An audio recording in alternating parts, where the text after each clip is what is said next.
سر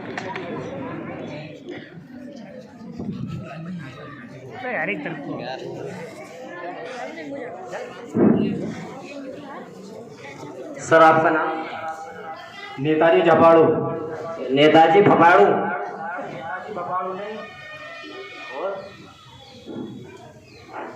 نیتاجی جھپاڑو۔ نیتاجی جھپاڑو؟ تو نیتاجی جھپاڑو، جیسے کہ آج کل اسکولوں کالجوں اور یونیورسٹیوں کے اندر حجاب کا مسئلہ موضوع بحث بنا ہوا ہے، تو آپ اس سلسلے میں کیا کہنا چاہتے ہیں؟ جناب آپ تو جانتے ہی ہیں یہ تو دور آزادی ہے، لہذا جس طرح مردوں کو آزادی ہے اسی طرح عورتوں کو بھی مکمل آزادی کا حق ملنا چاہیے۔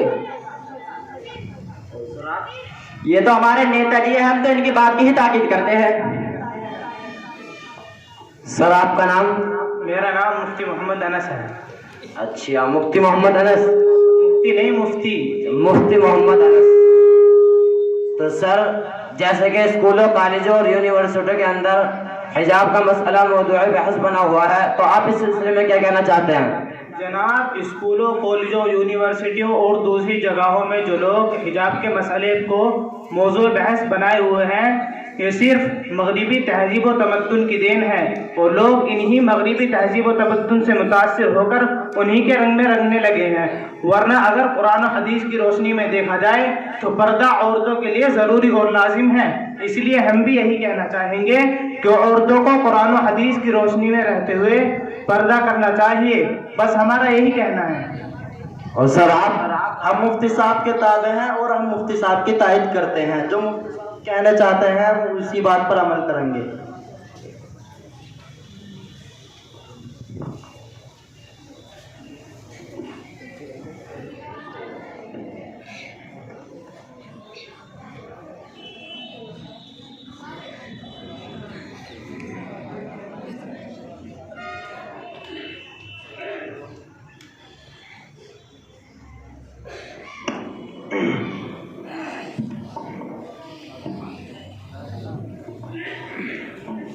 بسم اللہ الرحمن الرحیم۔ الحمد للہ وکفا وسلام علی عبادہ الذین اصطفى، اما بعد فقد قال اللہ تعالی فی کلامہ العزیز اعوذ باللہ من الشیطان الرجیم، بسم اللہ الرحمن الرحیم۔ یا ایھا النبی قل لازواجک وبناتک ونساء المؤمنین یدنین علیہن من جلابیبہن، صدق اللہ العظیم۔ محترم حضرات اور حاضرین انجمن، میں نے آپ حضرات کے سامنے قرآن کریم کی ایک آیت پڑھی ہے جس کے اندر اللہ تعالیٰ نے اپنے نبی اکرم صلی اللہ علیہ وسلم کو اس بات کی ہدایت دی ہے کہ آپ اپنی بیویوں کو، اپنی بیٹیوں کو اور تمام مسلمان عورتوں کو اس بات کا حکم کریں کہ وہ اپنی چادروں کو اپنے اوپر ڈال لیا کریں۔ اللہ تعالیٰ نے کلام اللہ شریف کی اس آیت سے پردے کی جانب اشارہ فرمایا ہے، اور ایک دوسری جگہ ارشاد ہے وَلْيَضْرِبْنَ بِخُمُرِهِنَّ عَلَى جُيُوبِهِنَّ، کہ عورتیں اپنی اوڑھنیوں کو اپنے اوپر ڈالیں۔ بھائی کیا صرف آپ ہی تقریر کرنا جانتے ہیں؟ میں نے بھی کئی سال تک تقریر پر مشق کی ہے، اور ہر سال انجمن اصلاح اللسان کی تمام ہفتہ واری پروگراموں میں اپنے معافی ضمیر کو ادا کر کے تقریری صلاحیت کو جلا بخشا ہے۔ اگر یقین نہیں آتا تو صدر انجمن سے اس کی توثیق کرائی جا سکتی ہے۔ ارے جناب، کافی وقت سے میں حضرات کی باتیں سن رہا ہوں، کیا حضرات نے پردے کو موضوع بحث بنا رکھا ہے؟ جبکہ دور آزادی میں تو مردوں کی طرح عورتیں بھی بے پردہ آزاد رہنا چاہتی ہیں، لہذا ان کے اوپر پردے کو لازم نہ کیا جائے بلکہ انہیں آزادی دی جائے، آزادی۔ ارے واہ، آپ لوگ تو عجیب احمق نکلے، نہ تو مجھے تقریر کرنے دی ہے اور نہ خود آپ لوگ تقریر کر رہے ہیں، بلا وجہ کی بکواس اور لایانی باتوں میں وقت ضائع کر رہے ہیں، جبکہ میں اتنی شاندار تقریر کر رہا تھا کہ پورا مجمع واہ واہ کرنے لگا تھا، اور آپ لوگوں نے تو آ کر بالکل افراتفری مچا دی۔ اگر آپ لوگوں کو کچھ کہنا ہو تو سکون و اطمینان کے ساتھ کہو، ورنہ مجھے اپنی تقریر کھڑنے دو۔ ارے بابا، لڑائی تو بہت دور کی بات ہے، مجھے تو اس بات پر حیرت ہے کہ یہ شخص ہم لوگوں کی مجلس میں کیسے آ گیا۔ اس کے عادت و اخلاق تو بہت خراب ہے، اس کا کریکٹر تو ایک ڈھیلے کا نہیں ہے۔ اگر آپ اس کے حوال کو جان لیں تو خود ہی دھکے مار مار کر یہاں سے باہر کر دیں گے۔ تم ہی ہو جنید بغدادی کے نانا، اسی لیے تو تمہارے چہرے سے نورانیت اور شرافت ٹپک رہی ہے۔ ارے پھر وہی بیکار کی بات شروع کر دی. اگر آپ لوگ اسی طرح کرتے رہیں گے تو میں بھی چلا جاؤں گا, پھر تو سارا مجمع تتر بتر ہو جائے گا. کیوں؟ اس پروگرام کا دار و مدار میرے ہی اوپر ہے. اچھا کیا بات ہے, آپ ان کو دیکھ کر اس طرح چوپ رہے ہیں کہ ان کی بات سننا بھی گوارا نہیں کرتے. جناب آپ کو کیا معلوم, کل یہ اپنی میڈم صاحبہ کو اسکوٹری پر اپنے ہمراہ لے کر بازار جا رہے تھے. اب بھلا آپ بتلائیے, کیا کوئی شریف آدمی اپنی بیوی کو بے محابہ اسکوٹری پر لے کر چل سکتا ہے؟ ارے بھائی یہ تو اس بات کی کھلی دلیل ہے کہ یہ بھی شرافت کے پردے کو چاک کر کے دنیا داری میں گھس آئے ہیں. ارے بھائی آپ کو حقیقت کیا معلوم, لاڈلی کے ماموں کی شادی تھی اس لیے بازار جا رہا تھا, اور اسکوٹری پر سوار ہونا یہ بھی کوئی دنیا دار ہونے کی دلیل ہے؟ چلوں پیدل تو مجھ کو صوفی مکار کہتے ہیں, چلوں پیدل تو مجھ کو صوفی مکار کہتے ہیں, جو اسکوٹری سے چلتا ہوں تو دنیا دار کہتے ہیں. اور اسی پر بس نہیں, ہم آہ بھی کرتے ہیں تو ہو جاتے ہیں بدنام, ہم آہ بھی کرتے ہیں تو ہو جاتے ہیں بدنام, اور یہ قتل بھی کرے تو چرچا نہیں ہوتا. بھائی اگر یہی بات ہے تو میری رائے تو یہ ہے کہ آپ اس مسئلے کو نہ بڑھائیں, بلکہ حضرت مفتی صاحب کی خدمت اقدس میں حاضر ہو کر اپنے مابین صلح و صفائی کرا لیجیے. کیا کہا؟ اب مسئلہ بڑھانے کی بات کر رہے ہیں؟ ارے جب میں نے انہیں میڈم صاحبہ کے ہمراہ بازار میں دیکھا تو ان کی بیوی کو پردے میں نقابپوش لپٹی دیکھ کر مجھے بہت گرا گزرا. یہ صورتحال مجھے بالکل اچھی نہیں لگی. یہ کہاں کی دانش مندی ہے کہ گرمی کی شدت ہو رہی ہو, آسمان شرارے برسا رہا ہو, دھوپ کی تمازت سے دم گھٹ رہا ہو, ہوا بند ہو, کافی بھیڑ بھاڑ ہو, اوپر سے ان جیسے لوگ بیوی کو کالا تنگ نقاب پہنا کر مار ڈالیں. کیا یہ عورت پر ظلم و ستم نہیں ہے؟ کیا عورت پر ظلم و ستم کی حرکت اچھی ہے؟ ارے بھائی آپ بتلائیے, یہ ظلم و ستم آخر عورت کب تک برداشت کرتی رہے گی؟ نالے مظلوم سے ڈرو, خدا اور مظلوم کے درمیان میں کوئی پردہ وردہ نہیں ہوتا. آئے بڑے پردہ وردہ کروانے والے. عزیزان گرامی, صرف اور صرف پردے کی خرابی ہے جس کو لازم ٹھہرا کر ان جیسے لوگ عورت کو تکلیف میں ڈالنے کی نامناسب حرکت کر رہے ہیں. زیادہ بڑھ چڑھ کر باتیں مت کرو, ذرا زبان سنبھال کر نکالو, الفاظ کو قابو میں رکھ کر بات کرو. پردہ تو شریعت مطہرہ نے لازم کیا ہے. پردہ تو ایک ایسی چیز ہے جو عورتوں کی عفت و پاک دامنی کا سبب بنتا ہے. ہم شریعت کے پیروکار ہیں, ہمارا یہ عقیدہ ہے جو اپنی جگہ 100% بالکل حق ہے کہ شریعت نے انسان کی بھلائی کے لیے پردے کا حکم دیا ہے. آپ کی باتوں سے تو ایسا معلوم ہوتا ہے کہ آپ قرآن و سنت اور پردے کے بارے میں نظام شریعت اور مقاصد شریعت سے بالکل ناواقف اور نابلد ہیں. اگر آپ پردے کی شرعی حیثیت, اس کے مضمرات, سماجی فائدے اور معاشرتی منافع پر گہری نظر سے مطالعہ کرتے تو شاید اس قسم کی باتیں آپ سے ظاہر نہ ہوتی. وکیل صاحب ارے بھائی ذرا شانتی رکھو, آپ کے شعلوں کی طرح نہ بھڑکو. جب سکون اطمینان کے ساتھ جب کوئی بات کہی جاتی ہے تبھی جا کر اس کا کوئی حل نکلتا ہے. یہی بڑوں کا کہنا ہے اور یہی بڑوں کا تجربہ ہے. نہیں رکیے جناب, آپ درمیان میں ٹانگ نہ اڑائیے. میں پہلے تو ان سے یہ پوچھنا چاہتا ہوں کہ شریعت نے اس پردے میں کیا بھلائی رکھی ہے؟ کیا بھلائی یہی ہے کہ عورت کو گھر میں جگڑ کر رکھا جائے, اس پر پردے کو لازم کیا جائے تاکہ وہ خدا کے جمال جہاں آرا کے جلووں کو نہ دیکھ سکے, خدا کے حسین مناظر سے لطف اندوز نہ ہو سکے؟ ارے بھائی اللہ نے آنکھیں اسی لیے تو دی ہیں کہ خدا کی پیدا کردہ مخلوق کو دیکھا جائے, ان کو دیکھ کر عبرت حاصل کی جائے, خدا کا شکر بجا لایا جائے. لیکن کیا دیکھا جائے کہ ان جیسے ملاؤں نے عورت پر پردہ لازم کر کے قید خانے میں بند کر کے رکھ دیا ہے. ارے آپ ہی بتلاؤ, اب عورت اللہ کی نعمتوں سے کس طرح فیضیاب ہو؟ تم بہت بڑے بد زبان معلوم ہوتے ہو, تبھی تو تمہاری زبان اتنی چل رہی ہے. تم نے شریعت پر بہت ہی زیادہ زبان درازی سے کام لیا ہے. شاید تمہیں معلوم نہیں کہ ایسا کرنے والوں کا انجام بڑا خطرناک ہوتا ہے. شریعت نے پردے کی دولت عظمیٰ عطا کی ہے تاکہ نظر بد سے حفاظت ہو سکے اور شیطان الانس والجنس کا مسموم تیر نہ لگنے پائے. اس لیے کہ حدیث شریف میں آتا ہے کہ جو عورت بے پردہ ہو کر گھر سے نکلتی ہے تو شیطان اسے جھانکتا ہے اور لوگوں کے دلوں کو اس کی طرف مائل کرتا ہے اور نفس پرستی کا میدان پیدا کرتا ہے. اب ذرا اپنے گریبان پر جھانک کر دیکھیں اور غور کریں کہ کیا بے پردگی سے معاشرہ گندہ نہیں ہوگا. تم دیکھتے نہیں ہو کیا بے پردگی کی وجہ سے معاشرے میں کیا کیا برائیاں پھیل رہی ہیں. آئے دن اخبارات میں سنسنی خیز خبریں شائع ہو رہی ہیں, دل دہلانے والے حوادثات رونما ہو رہے ہیں, عفت کشی کا ارتکاب کیا جا رہا ہے. ادنا درجہ سے لے کر اعلیٰ درجہ تک کے لوگ اس جرم کا ارتکاب کر رہے ہیں. اس طرح مرد و زن کا ملاپ کیا آپ کو برداشت ہے؟ اگر آپ جیسے بے شرم لوگ اس کو برداشت کر سکتے ہیں تو کریں. اہل حق اور اچھے انسان اس کو ایک پل کے لیے بھی گوارا نہیں کر سکتے. واہ مولانا واہ, آپ نے تو موج کر دی. ایسی باتیں بیان کی کہ وکیل صاحب بھی حیران و شدت اور ہکا بکا رہ گئے. آپ کی باتیں سن کر تو میرا دل باغ باغ ہو گیا.